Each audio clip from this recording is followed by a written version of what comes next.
this little joint of mine.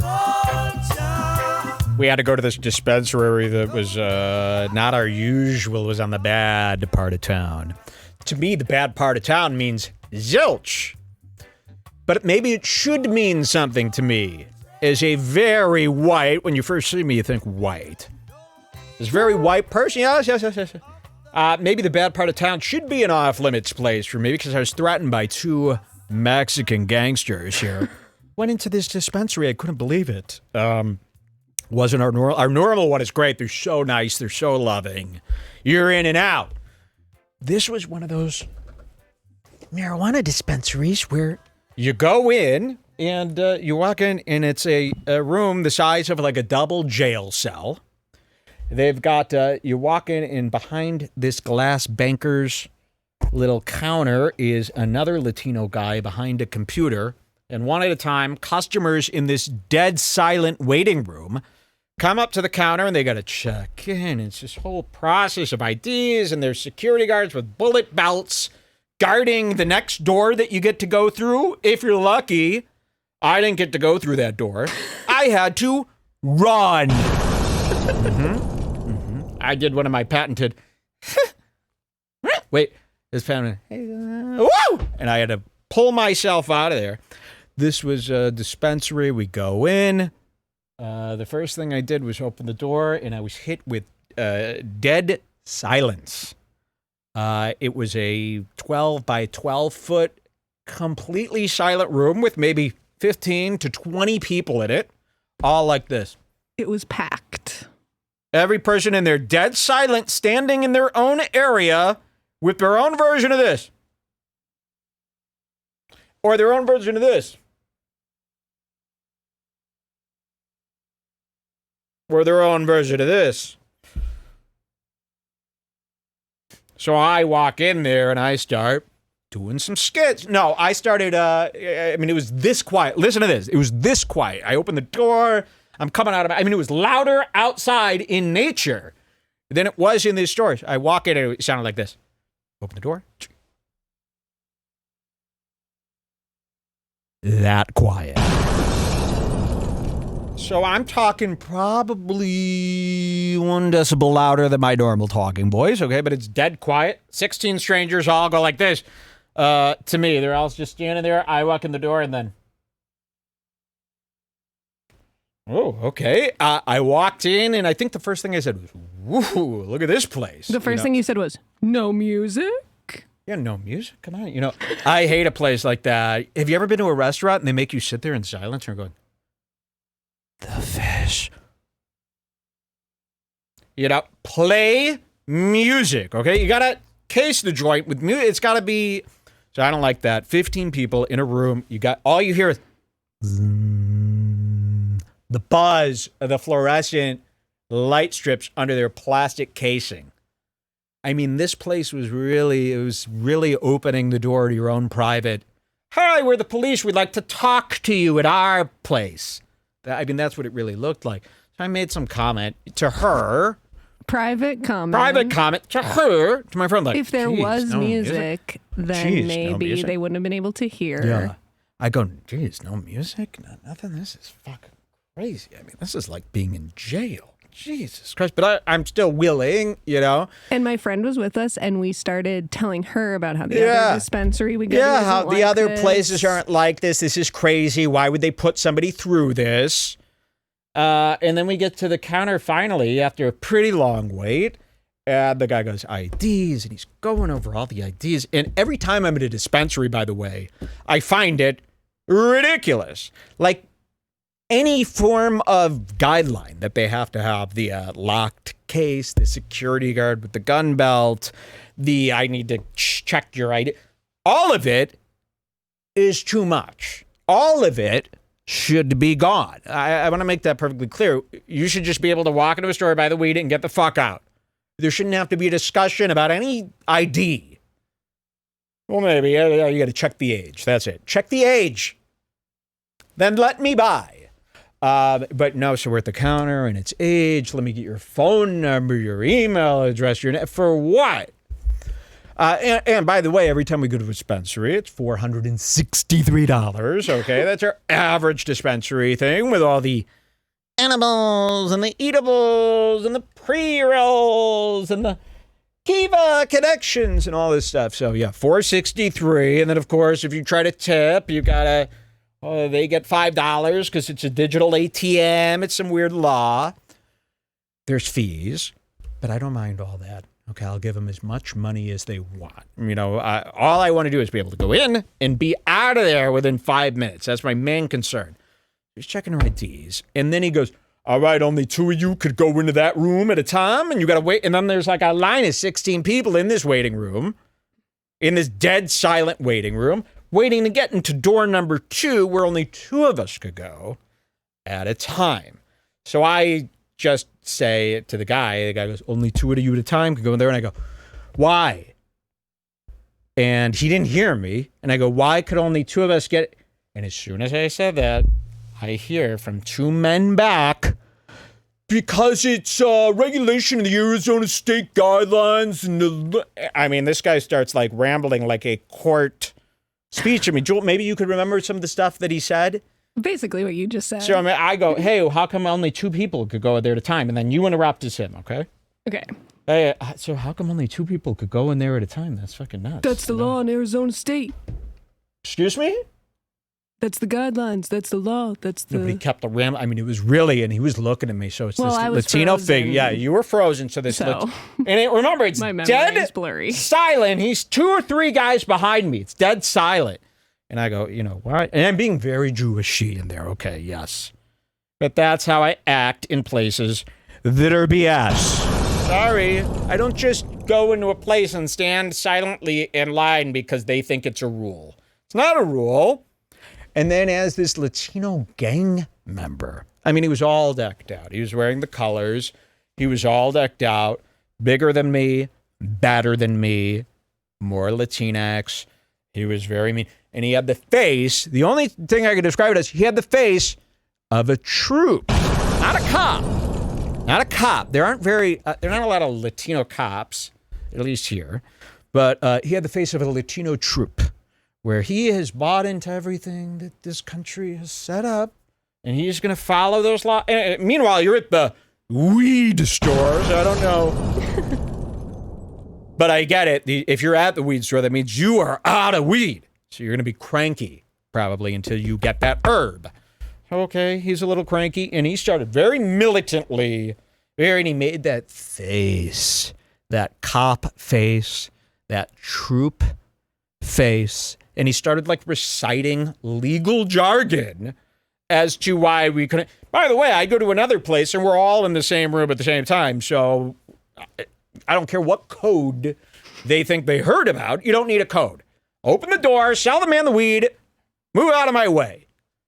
And guess what? If it is a code, it needs to what, Jules? Be changed, modified. Sorry, just because something's a code doesn't mean it's the right way.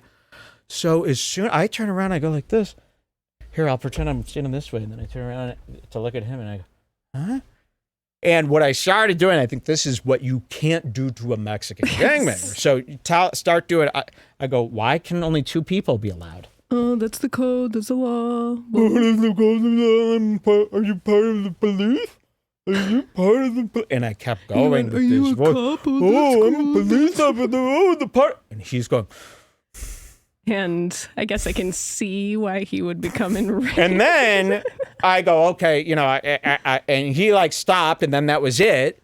And then we turned around, and then this fucking guy behind the counter, who didn't see any of this, by the way. So I got another Mexican behind the counter, stupidly taking his time, and now I got a guy breathing down my back. You know how that feels? So I'm at the counter like this now, all awkward as shit, because I just got into an incident with a gang member in front of 16 other silencios. And now I'm at the counter going, No one laughed. with this guy right behind me going, and I'm standing there just going, come on, let's let me in room number 2 before this guy fucking knocks me out. Let's go. And so we're sitting there, and then he gives us our IDs back, and he goes, okay, you could wait for room number 2. And then we have to turn around, and we've got the whole room now looking at us. Staring. The whole room, silent. 16 to 20 people looking at us, and I go, hey, fellas. And then we take a seat, and guess what? The only seats what happened there. First, you turned around, and then immediately the guy that you went, ran up and tried to shake hands with you and went, what's your name, bro?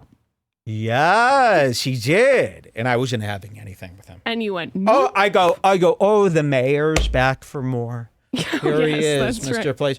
So he didn't like any of my comments, and there's something that happened next that's really telling. So we sit, and of course, the only chairs are in the middle of the room. So we're all sitting on the edge of the chairs like this, while the whole room is like around us. Just, you could feel their eyes. And then another guy. Wait, I got the fucking story under control. Because this happened right before we sat down. As I'm sitting down, this very old, and by very old, I mean 46-year-old Mexican gangbanger with a shaved head, a gut, and like a gold. He's like training day, like right out of training day. I'm sitting on this little seat, and he goes, you know where you are, bro? And I go, oh, no. You know where you are, bro? You want to, and what was he saying? I mean, what was his first line? Well, first he said, do you know where you are? And then he said, you from California? Oh, yeah. He goes, you from California? And Mike went, this is not a Q&A. It is, everybody. So this is the thing. When you're in a situation like this and somebody's like provoking you. So what happened is I got in an incident with the first Latino guy. As I sit down, I get another little incident with the first Latino guy. But as I sit down, now another bald, way more gangy looking guy goes, you from California, bro? And I go, this is not a Q&A.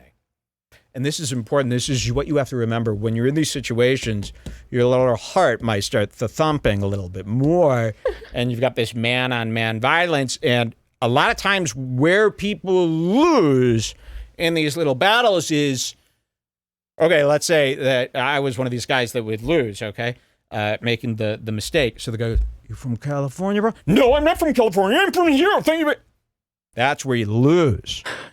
There's no... Sorry, this isn't an officer of the law. I only answer questions to officers of the law when he's got 2 guns to my head and a dick to my butt, which is a new thing cops are doing, putting their boners right through my cheeks. Yes, the cops do that now. Tell everybody. You should never answer another man's question, even if you're in a mini micro fight. I get into these mini fights now, all the guys.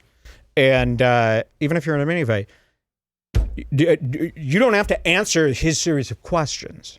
And once you do, then you're caught in his loop. You could throw him right out of the loop because they always ask a question. No guy just goes straight to a fight. It's always some questions. You know where you are, bro? You from California, bro? Because we were so cool and white. Okay. That's how white and cool I look. I look like I'm from California. Fuck yeah.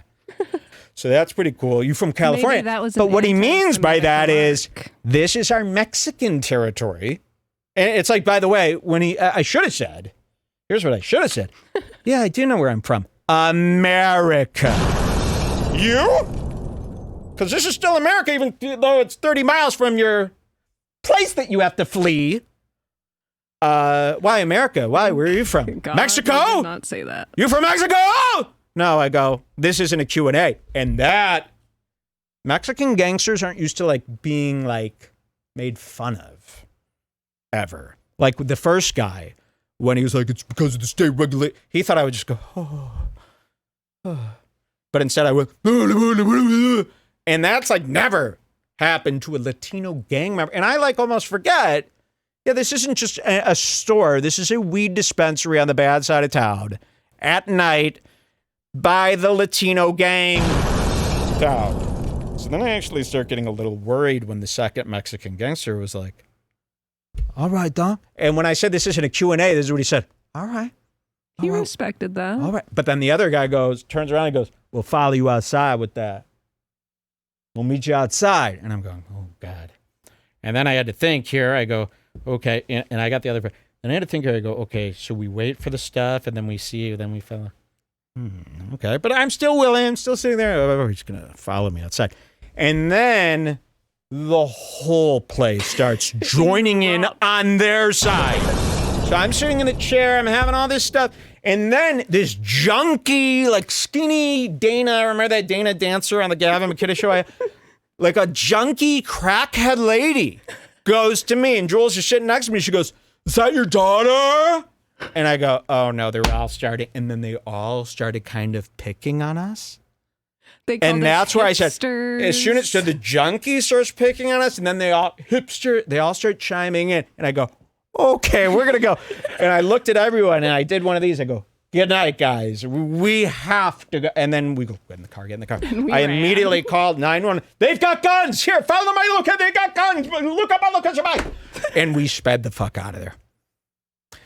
And the lesson I learned, and here's the lesson I learned: don't go anywhere near poor people. They're always. So now I only get my. It's crazy how a crowd just immediately turns on you. Like there's something about you getting in a fight in public that everybody wants to be against you. It was scary. I mean, it got scary when both gang members were like this. "We'll follow you outside, bro." And then I'm imagining their cousins and all the people surrounding. And listen, them. If guns are illegal, they're better at guns than me. That's the thing. And it's like, it's almost useless living in these legal gun states because then it's who's the best gunfighter. And obviously the Mexican gang is going to win over me every time. I just don't have that kind of experience. So it doesn't matter if you have a gun. It's like, "Oh, great, grab my gun." You know, which you got to leave in the whip. You know, by the way, if you have a gun and you're driving around with it, your car's now a whip by the state of Arizona. And so, yeah, grab my gun. But now I'm in a licensed, agreed to gunfight, which doesn't do anyone any good because if you draw on someone, they go, "Finally, now I could draw." And then now we have to do who's the fastest draw. And one person dies. So having a gun actually doesn't protect you in a gun state. Because you're never going to Because kill everyone anyone. has a gun in their way. And what are you going to do? Just kill them? Hopefully faster? Yikes. I don't know if I'm willing to take this. So every time you whip out this gun, now it's a life or death draw, which people don't really think about. You think you're going to pull the gun out and you're the hero of the day, but it's like they're not going to just not draw on you faster and with more guns. They have more, bigger, better, more practiced. Oh, that was so stressful. Guns than me. So you can't even win with a gun. Like the only time a gun works is if the other guy doesn't have a gun, but they all have guns. So. But what are you going to do? Just shoot a gunless guy? That's crazy. And then what do you do? Once you pull that gun, you're involved in court TV now for the next 6 months. So it doesn't really. It's ridiculous. It's like you really only have it if you're backed into a corner and they're coming towards you and you're 2 seconds away. That's your only time you get to actually have any fun. Or if someone's breaking into your house. Yeah, exactly. Of course. But out, out and about, you really can't do anything with it. You know, and every time I try to flash it to somebody, she says, "Stop, stop." Because I'll do this. I'll be walking down the street and I go, you, turn. This, you, me, you're like this, and then we turn, and then you, boom. She goes, "You can't do that just because you don't like somebody." So, very scary. And I feel like it was a racist crime. It was anti-Semitic. It was anti-Semitic. Because you weren't actually even being that much of a dick. You were just doing some light Jewish complaining. It was very light Jewish complaining. You weren't being rude to the guy who worked there. No, I wasn't rude to the guy who worked there. They were actually eavesdropping. But this was a situation. So it was like, because Mexican man standing there and he behaved. Now we all have to behave. He doesn't have time for this guy. Imagine I walk in and there's a bunch of Mexican gangsters. It's not a vibe for them to see me. I mean, that place sucked so much. If you're waiting there for 3 hours to get in room 2, and a guy comes in and starts complaining about how much this sucks, aren't you going to be like, "Yes, exactly. I've been waiting for hours. This stinks." Yeah, same. They should have joined me, these stupid idiots. Rocks in their heads. And they didn't even know that I was good friends for 1 year with this guy named Alex Tellez, whose brother was in the Kings. Wow. Folk love! I was in the Folks. And we were head-to-head for a couple years. But then I made friends with Alex Tellez and his brother, Jose Tellez. Now that one. Alex Tellez, fine, share a few laughs. He's your age. Jose Tellez, he could beat up anybody. He's been arrested once. But I was friends with them for 1 year between 8th and freshman, I believe. And you wanted to tell this guy, you don't, the gang and me, we don't mix, but we do mix. Now, what we have a lot more in common than you would think. In this situation, because afterwards you yelled at me. Oh, yes, afterwards. Of course, Jules gets yelled at because she does it all wrong during these heists. I call them heists now. Because the lady yelled at me she went, "What is that, your daughter?" And then I mentioned that, and then you said, "Yeah, well, because you just sit there laughing." But what am I supposed to do? Nothing. There's no problem. All I can do is sit there going, because she. I yell at her because she never knows when to run. Like sometimes I'll go, "Jules, come on," and she's talking to like 8. Not that time. Gangsters. I was the first. No, I know that time you followed me. Thank you. But you should have got us out of there faster. I was sitting in there trying to. You were standing your ground. No. I would have liked to leave about 15 minutes earlier. I was waiting for you guys to go. Oh, we got to go.